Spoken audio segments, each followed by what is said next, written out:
G Koteswararao అండి. Male sharpness గా Visakhapatnam king George హాస్పిటల్లో నేను వర్క్ చేస్తున్నాను. అదేవిధంగా ఏపీ కాంట్రాక్ట్ షార్ప్నర్స్ అండ్ పారామెడికల్ జేఏసీకి చైర్మన్ గా కూడా బాధ్యతలు తీసుకున్నాను. సో ఈ రోజు మేమందరం కూడా కడుపు మండుతుంది. మమ్మల్ని ఎలాగా బానిసల్లాగానే ట్రీట్ చేస్తుంది గవర్నమెంట్. ఈ 4 నెలల నుంచి కూడా పిల్లలకి అందరికీ కూడా సెలవులు ఇచ్చి ఇంటి దగ్గరే ఉండడం వల్ల వాళ్ళకి సీజనల్ ఫ్రూట్, ఒక ఫ్రూట్ కూడా కొనుక్కోలేని పరిస్థితిలో రాష్ట్ర వ్యాప్తంగా కూడా మా స్టాఫ్ నర్సులు, ఇతర పారామెడికల్ సోదరిమణులందరూ ఉన్నారండి. చెప్తుంటే నిధి పోర్టల్ అని చెప్పి కాలయాపన చేస్తూ మాకు జీతాలు లేకుండా నెగ్లెక్ట్ చేస్తున్నారు. మేము ఒక 10 నిమిషాలు హాస్పిటల్లో కనిపించకపోతే మెమో జారీ చేసి సోకాజ్ నోటీసులు ఇచ్చే అధికారులు, రాజకీయ నాయకులు మరి ఈ రోజు 4 నెలల నుంచి కూడా జీతాలు లేక నిధి పోర్టల్ అని చెప్పి కాలయాపన చేస్తుంటే మీరు అందరూ ఏం చేస్తున్నారు? మేము 10 నిమిషాలు కనిపించకపోతే మాకు సోకాజ్ నోటీసులు మెమోలు, మీరు 4 నెలల నుంచి కూడా జీతాలు లేక పనిచేయడం మానేస్తే మీకు మాత్రం మేము దండాలు పెట్టాలనా, లేదా మీకు చాకరీ చేయాలనా? మమ్మల్ని బానిసల్లాగా చూస్తున్నా మిమ్మల్ని ఏమనాలి? మీకు న్యాయం చేస్తాం, అవి చేస్తాం, ఇవి చేస్తాం అని చెప్పి హామీలు ఇచ్చారు. న్యాయం మాత్రం పక్కన పెడితే మా ఆడబిడ్డలు, మా అన్నదమ్ములు అందరూ కూడా అన్న 4 నెలల జీతాలు లేవు, ఇంట్లో సరుకులు కొనుక్కోవడానికి కూడా డబ్బులు లేవు, మా పిల్లలు ఒక సీజనల్ ఫ్రూట్ మామిడి పండు కొనడానికి కూడా డబ్బులు లేని చెప్పి ఏడ్చుకొని కాల్ చేస్తున్నారండి. మా ఏడుపులు ఒక్కసారి మీకు వినిపించట్లేదా? పోయిన గవర్నమెంట్ కోవిడ్ లో మేము సర్వీస్ చేసాం, ఆ సర్వీస్ ను పక్కన పెట్టి ఎవరైతే చుట్టూ ఉన్న వాళ్ళతో భజన చేయించుకొని మా సర్వీస్ ను పక్కన పెట్టి మమ్మల్ని గుర్తించకుండా మమ్మల్ని నెగ్లెక్ట్ చేస్తుంది. అందుకే ఈ రోజు ప్రతిపక్షంలో కూర్చుంది. మీరు కూడా అంటే ఎవరైతే గ్రౌండ్ స్థాయిలో ఉన్నటువంటి కాంట్రాక్ట్ ఉద్యోగుల బాధలు వింటారో, వాళ్ళ సమస్యలను పరిష్కరిస్తారో వాళ్ళ గవర్నమెంట్ నే మేము నెత్తినెత్తుకుంటాం తప్ప నెగ్లిజెన్సీ చేసిన వాళ్ళని గవర్నమెంట్ అధికారులు ఏం చెప్తే అది విని మమ్మల్ని అందరినీ బానిసలుగా చూసిన గవర్నమెంట్లు ఎప్పటికీ కూడా మేము పట్టించుకోము.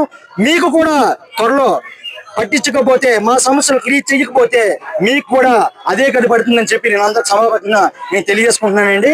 తర్వాత వెంటనే ఈ 4 నెలల బకాయిలు వెంటనే రిలీజ్ చేయాలి. ఇక మీదట ఎప్పుడు కూడా జీతాలు 1వ తారీఖున పడేటట్టు చర్యలు తీసుకోవాలి. మేము ఎప్పటి నుంచో అడుగుతున్నటువంటి కాంట్రాక్ట్ 20 నుంచి 15 నుంచి 20 సంవత్సరాల మధ్యలో వర్క్ చేస్తున్నటువంటి కాంట్రాక్ట్ ఉద్యోగులందరూ రెగ్యులర్ చేయండి. వయసులు అయిపోతున్నాయి. 30,000 జీతంతో మేము బతకాలి. మేము మా గవర్నమెంట్ పథకాలు రావాయా? పేరుకి గవర్నమెంట్ పథకాలు రావు. జీతం తీసుకునేది 30,000. ఫీజులు కట్టుకోవాలనా, లేకపోతే ఇంట్లో సరుకులు కొనుక్కోవాలనా, లేకపోతే ఇతర ఖర్చులు పెట్టుకోవాలనా, దూరాభారాలు పెట్రోల్ ఛార్జీలు పెట్టుకోవాలనా?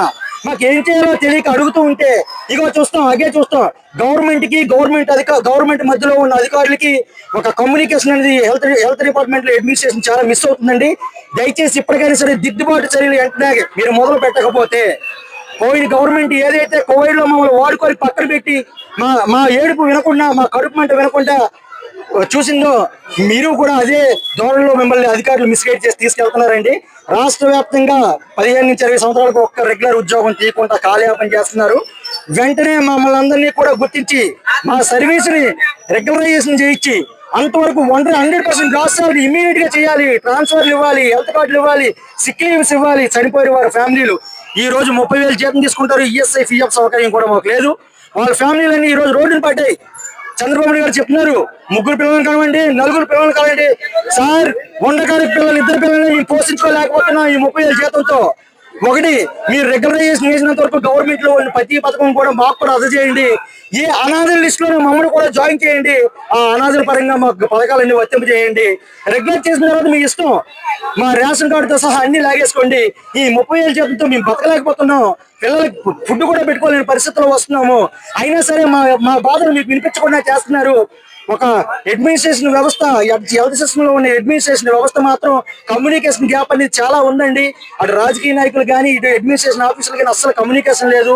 ఎక్కడో మిస్కమ్యూనికేషన్ జరుగుతుంది. మేము ఇచ్చిన సమాచారం ఏది కూడా పై వరకు కూడా ఇంతవరకు చేరుకోలేదు సీరియస్ గా చెప్పి మేము అనుకుంటున్నాం. లేదు, సీరియస్ గా మేము ఇచ్చినా సరే, అధికారులు అందజేసినా సరే, రాజకీయ నాయకులు ఈ ధోరణి పాటిస్తున్నారని కానీ మాకు కానీ తెలిస్తే రాష్ట్ర వ్యాప్తంగా సర్వీస్ మొత్తం ఆపేసి అతి త్వరలోనే కార్యాచరణ ప్రకటించి మొత్తం సర్వీస్ పెన్ డౌన్ చేసేసి రోడ్ల మీదకి వచ్చి పోయిన గవర్నమెంట్కి ఏదైతే గతి పెట్టిందో ఈ గవర్నమెంట్ కూడా అదే గతి పెట్టడానికి మేము పోరాడతామని చెప్పేసి మేము తెలియజేసుకుంటున్నాం.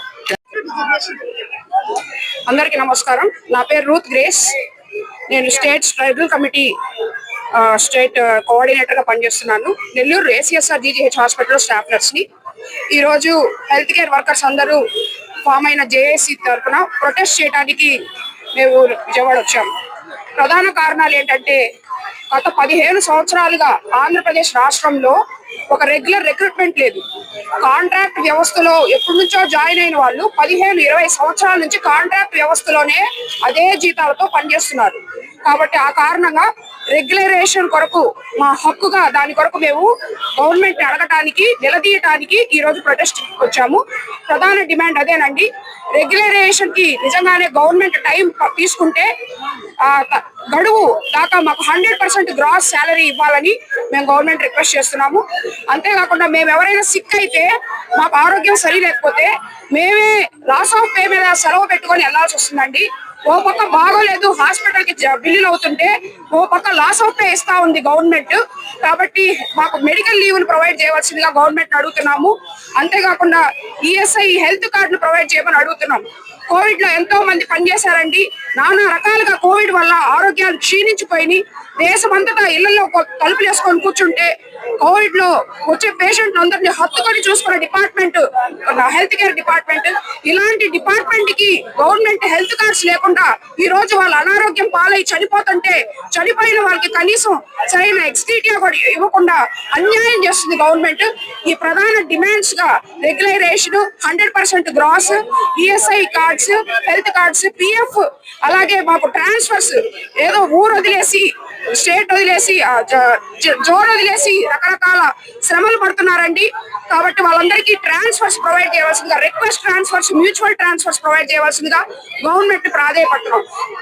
ఈ రోజు వచ్చిన వాళ్ళందరూ కూడా ప్రధానంగా రెగ్యులరేషన్ కొరకు గవర్నమెంట్ వైపు ఎదురు చూస్తా ఈ ప్రొటెస్ట్ చేస్తున్నాం. Thank you.